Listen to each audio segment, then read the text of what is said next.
Hi everyone, my name is Anthony Cummins, and today I'm hoping to change your mind or the way you think about rebellion in Japan and uprisings and things like that. So please tell me if I have changed your mind or if you already knew this, let me know. So by the end of this video, you will understand what are rebellions, uprisings, what's the difference, and what types of things happened in Japan. Now, if you want to help me out, you can get yourself a copy of the Book of Ninja or the Book of Bushido. That would be brilliant. If you're into Tolkien and things like that, get yourself a copy of Tolkien. And there's also them ones there, Yin Yang, Art of War, and the I Ching. Now, I'm doing this video in cahoots with the Shogunate, who's done two great videos on the Shimabara Rebellion. And I'm also with the Shogunate, and he's I'm also with Sengoku Studies, and he's basically just done one on Kaga and the revolt there and the uprisings there. And this month we're missing Stephen Ojiri because he's a bit busy this month, but he'll be back next month. So make sure you check out those videos. They're all in this month's playlist, so they'll be there. Make sure you go and subscribe to those people.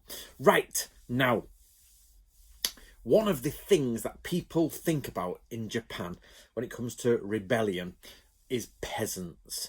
It's a peasants' rebellion. And that is a really, really misleading statement. One, because obviously we're using the word English peasant, but that doesn't matter. You should be able to convey your thoughts in any language. So, but the word peasant has a load of connotations. Originally, Japanese samurai was a bit more of a fluctuation between samurai and peasant.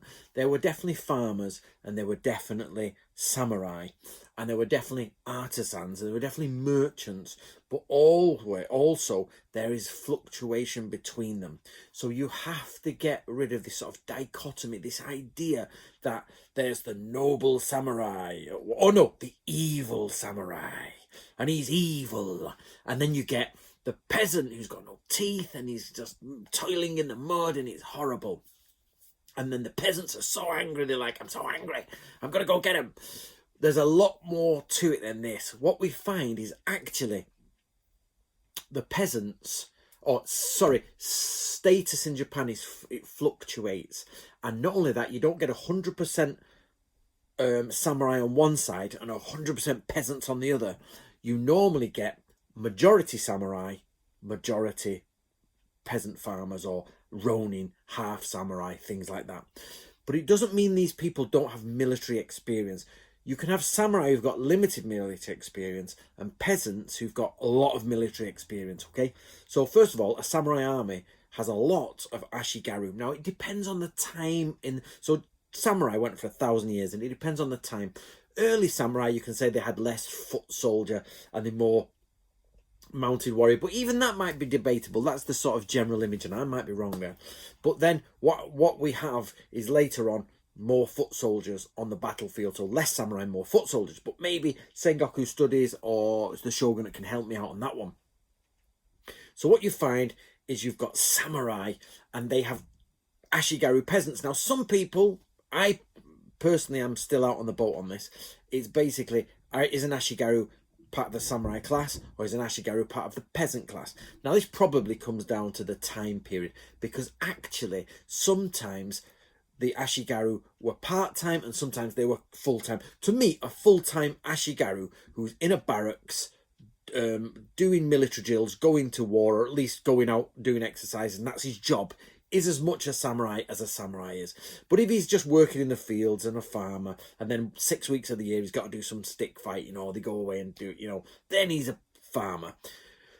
But at the same time, some samurai just farm all the time and then do a bit of fighting. So what's the real difference beyond land and political status? That's what I'm trying to say. Don't jump down to this is a peasant's revolt. It doesn't quite work like that, all right, guys? But now we've got that settled, what you need to do is realise that actually both sides are similar, but one might be heavy samurai and one might be lesser samurai, more heavy ronin, more heavy peasants. But they're still going to have samurai in both.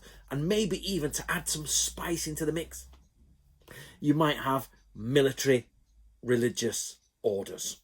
Okay, the Knights Templar, the Knights Hospitaller, what are they called? The Teutonic Knights, all this sort of stuff, the Leprous Knights, I'm trying to think of them all. And basically, what you find then is another section, the coming together And then sometimes you get villages that band together. Sometimes, I think I'm labouring my point here, but you get the idea. It's very mixed. So don't have that. There's the line. Now, the next major problem is the wording. So we've got rebellion, revolt, restoration, and resistance.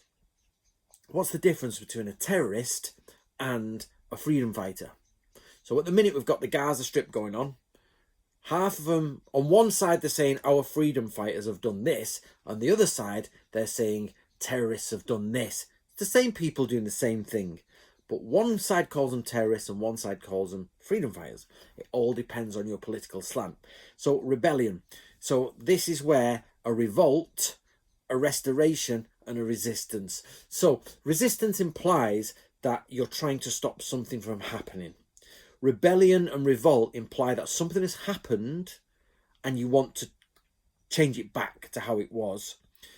Restoration means you want to replace who is there in power now with who was in power before. Okay? That's the basic outline between those differences. So here's the issue. So, for example, the Meiji Restoration. Yeah, okay? Why is that not a rebellion? The Meiji Rebellion. So if you don't know, if you're new to the channel, in the mid-1800s, the Japanese were in total civil war, and they said, we want the emperor back in charge. And they won, and they put the emperor back in charge over the shogunate. And then they said, oh, this is the Meiji Restoration. We restored the emperor to his actual power. That's utter nonsense, right? The emperor's not been in power for nearly 1,000 years. Do you know what I mean? Like, about 800 years he's not been in power. It's the same as me saying the Tudors, William the Conqueror, the descendant of William the Conqueror is still known in England, and we decided in the 1800s to sort of say, all right, we want William the Conqueror's descendant back in power. Or now to say, oh, we want the early Tudor dynasty back in power. You know, you're like, really? You know, we want the Plantagenets in, let's go. Somebody did a documentary and followed, I think it was the Plantagenet line, all the way, and found out the person who would be in charge of England now, the King of England, is an Australian, works as a garage guy, but he's the rightful King of England because he was from a certain line and they were displaced. So the idea of the emperor being restored after 700 or 800 years is nigh on ridiculous, because it's the same as getting rid of King Charles now for this guy in Australia because his ancestor was, you know, there. And no, of course, but the difference is in Japan, they kept that ancestral lineage going and they knew it and people wanted to follow that. So there's a lot more heart in it and there's reason for it. But actually, they just wanted to change of government. So the emperor didn't come back and go, I am in charge, listen to me. He didn't do anything he wanted to do. He literally was like, oh, all right, cheers, guys. Right, sit down, look pretty, we're taking over, emperor. And that's basically the cabinet, what they did with the new government. So that's it. So that's restoration. Resistance is like, okay, so here you go, resistance. Sengoku, in the Sengoku Jidai, so that's the Warring States period, you get Sekigahara, yeah? And it's meant to be Toyotomi are in power. They're totally in power. The Toyotomi faction are in power.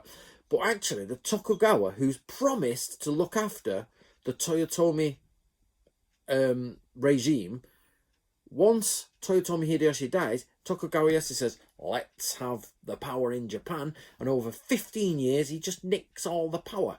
But Sekigahara is the resistance. The problem is Tokugawa wins, but Toyotomi are resisting the Tokugawa coming over, so they will have a resistance.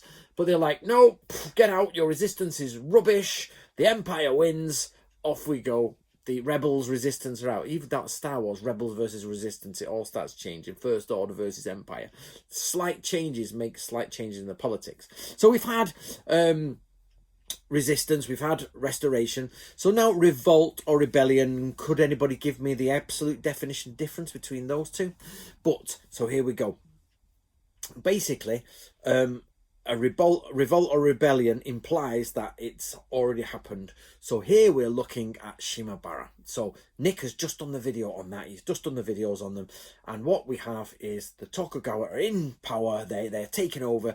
They've taken up to 15 years to be really like cementing their power. Tokugawa Ieyasu has pushed his shogunate position onto his son, but he's still alive. They've installed the power in Japan. But suddenly the Toyotomi people are like, no, let's go, we don't want to do that. Oh, sorry, wrong one. Castle of Osaka. Osaka is a rebellion, revolt, if you like. It's already happened. Or it's the end of the resistance. So, sorry, a little bit of a mistake there by me. Basically, 1615, you have the Siege of Osaka. It's called the Siege of Osaka because it's a castle and they besiege it. But Shimabara in 1638 is not a siege of Shimabara. It's the rebellion. You're like, hold on, it's the same thing. Some samurai come together and take over a castle with people who are rebelling inside of it. One's a siege, one's a rebellion. Yep. Why? Don't know. Weirdly. So the shoguns give over to his son's power. They get rid of the last Toyotomi power over the 15 years. And then by 1638, around that time, there's a load of Christians, a load of Ronin. A lot of people, like Nick has talked about, it's mainly Christians, but actually loads of Ronin are there too. And allegedly, the death toll is catastrophic. I think it's on par with Nagasaki or Hiroshima, somewhere around there. It's basically a lot of people die. So, it's in the tens of thousands, I think, in this one castle. It's a real massacre. And but on both sides as well, it's like, they're trying to push into the castle, but they're not. But my point being is, this is Shimabara rebellion. It's rebellion against the already in power Tokugawa. But the people who are in power, the Tokugawa, are only in power because the resistance against their power move failed.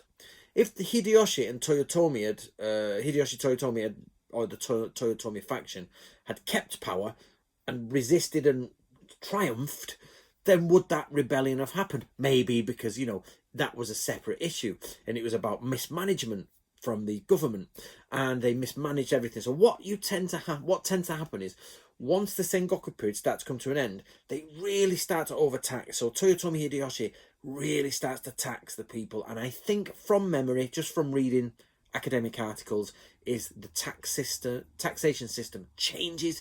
Sengoku studies will be able to tell us more on that. And it means they then want more out of the land than the land can give.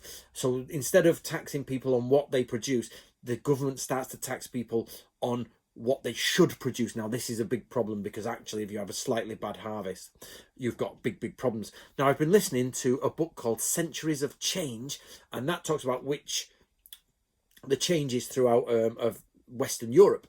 Now, what it says is, if you have a drop in temperature by 1 or 2 degrees, you will find that actually your harvest is lesser, but you need something like 5 times the amount of grain you start with to produce a profit, because some goes to the birds, some goes rotten, some doesn't ripen, and then some does, and then you reap some of that, then your family takes some of that, then you put seed for some of that, and then you sell some of that. So every year you've got to keep producing a lot of grain, be it rice, be it grain, whatever it is.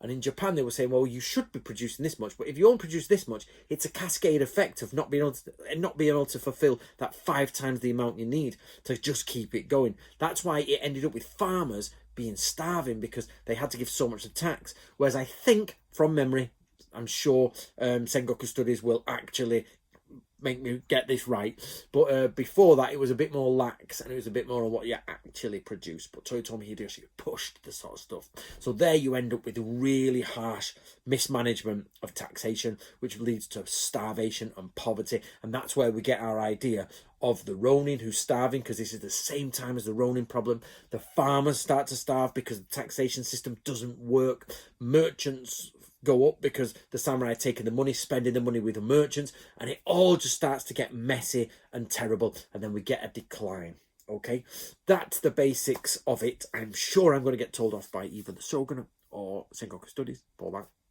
So there we have it.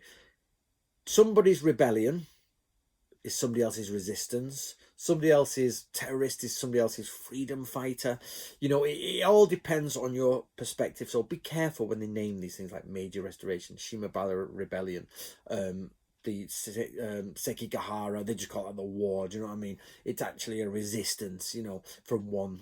Well, actually a resistance, but Toyotomi Hideyoshi took power from Nobunaga's son. So it's all a bit weird because Nobunaga gets executed. His son should have taken power, but he doesn't. Toyotomi Hideyoshi takes power. He dies. Tokugawa takes power. You're like, it's all a resistance, really. It's all a bit of a resistance. So there you go, guys. My name's Anthony Cummins. If you really want to help me, get yourself a copy of the Book of Ninja or the Book of Bushido. If you love Tolkien, get Tolkien. That's out soon, guys. Come on, pre-order that. Then we've got Yin Yang, Art of War, and I Ching. You'll be up to scratch on loads of stuff. Right, thank you very much to everyone. Remember, this is in a playlist. I'm going to link the playlist as the top pinned comment. Enjoy.